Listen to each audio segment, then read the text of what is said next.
వానికి వార్నింగ్ ఇచ్చిన ఉద్యోగులు.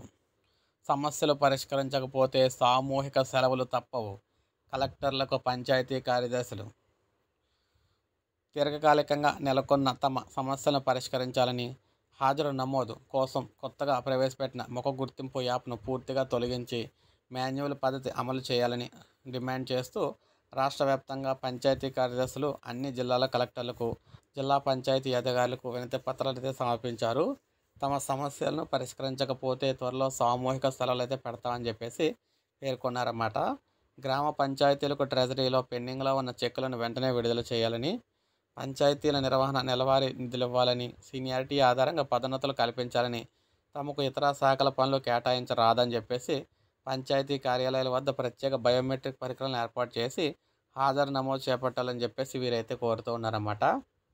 ఎట్టి పరిస్థితుల్లో వారి సమస్యలను ఒప్పుకోకపోతే రాష్ట్ర వ్యాప్తంగా మొత్తం ఉద్యోగులందరూ కూడా సెలవులు పెట్టేస్తామని చెప్పేసి చెప్తున్నారు. సో ఈ విధంగా ప్రభుత్వానికి అల్టిమేటం జారీ చేయడం జరిగిందనమాట ఉద్యోగ సంఘాలు. సో ఇది మనకు తాజా సమాచారం. ఒక లైక్ చేయండి, సబ్స్క్రైబ్ చేసుకోవద్దు, మన ఛానల్ సబ్స్క్రైబ్ చేసుకొని ఫాలో